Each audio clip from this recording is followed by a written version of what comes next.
Good morning, friends. Here is Chapter 1 History. What, where, how, and when. Talking about the first paragraph, it tells Rashida's question. She is very confused when suddenly she comes across a headline 100 years ago. And she really wondered that how this could happen for so many years ago. Finding out what happened. Yesterday, you could listen to the radio, watch the television, and read a newspaper. Last year, if anybody asks you, who does remember that? But what about long, long years ago? Let us see how it can be done. What can we know about the past? There are several things we can find out: what people ate, the kind of clothes they wore, the houses in which they lived. We can find out about the lives of hunters, the herders, farmers, rulers, merchants, priests, craft persons, artists, musicians, and scientists. We can also find out the games the children played, the stories they heard, the plays they saw, the songs they sang. Moving on further, it is talking about where did people live. Now, we have a map 1 on page 2. People have lived along the banks of this river for several 100,000 years ago. Some of the earliest people who lived here were skilled gatherers. Now, who are they? Skilled gatherers are people who gathered their own food. They knew about the past wealth of plants in the surrounding forests and collected roots, fruits, and other forest produce for their food. They also hunted animals. Moving on with the paragraph, we further talk about the Suleiman and Kirthar hills.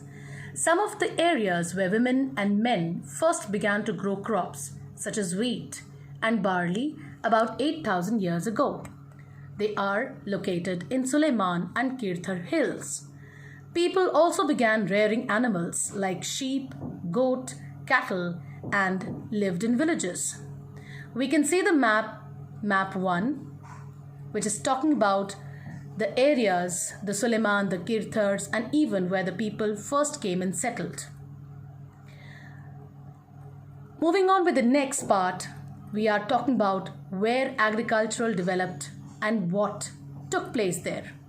The place where rice was first grown are to the north of the Vindhyas. About 4,700 years ago, some of the earliest cities flourished on the banks of these rivers. Later, about 2,500 years ago, the cities developed on the banks of the Ganga and its tributaries and along the seacoast. Moving on with the further chapters, in the ancient times, the area along these rivers to the south of Ganga was known as Magadha, now lying in the state of Bihar. Its rulers were very popular and set up a large kingdom. The kingdoms were set up in the other parts of the country as well. Throughout, people traveled from one part of the subcontinent to the other. The hills and the mountains, including the Himalayas, the deserts, the rivers, and the seas, this all made the journeys very dangerous at times, but never impossible. So men and women moved in search of livelihood, as also to escape from natural disasters like floods or droughts. Sometimes men marched in armies conquering other lands. Besides, merchants traveled with caravans or ships carrying valuable goods from place to place. And religious teachers walked from village to village, town to town, stopping to offer instructions and advice on the way. Finally, some people perhaps traveled driven by a spirit of adventure. All these people and all this really led to the sharing of ideas between people. Now, why do people travel nowadays? Hills, mountains, and seas form the natural frontiers of the subcontinent, and at times it does become difficult to cross these. So, people across the frontiers also came into the subcontinent and settled here. Moving on with the chapter, it tells us that these movements of the people enriched our cultural traditions. People have shared new ways of carving stones, composing music, and even cooking food and other several hundred years. Now, It also tells us what does the names of the land. Two of the words we often use for our country are Bharat and India. The word India comes from the Indus, called Sindhu in Sanskrit. The Iranians and the Greeks who came through the northwest about 2500 years ago and were familiar with the Indus called it the Hindos or Indos, and the land to the east of the river was called India. The name Bharat or Bharata was used for a group of people who lived in the northwest and who are mentioned in the Rig Veda, the earliest composition in Sanskrit. Finding about the past. There are several ways of finding about the past. The two real ways and interesting are the manuscripts and the inscriptions. One is to search for and read books and that were written long ago. These are called the manuscripts because they were written by hand.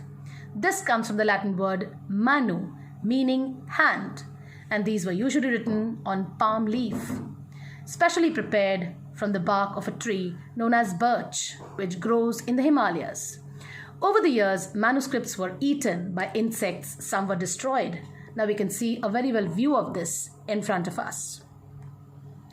Then, these books dealt with all kinds of subjects, religious beliefs and practices, the lives of kings, the medicines and science. Besides, they were epics, poems and plays. Many of these were written in Sanskrit, others were in Prakrit, the language used by ordinary people, and Tamil. We also study about inscriptions. These are written on relatively hard surfaces, such as stones or metal. Sometimes kings got their orders inscribed so that people could see, read, and obey them. There are many other kinds of inscriptions as well, where men and women recorded what they did.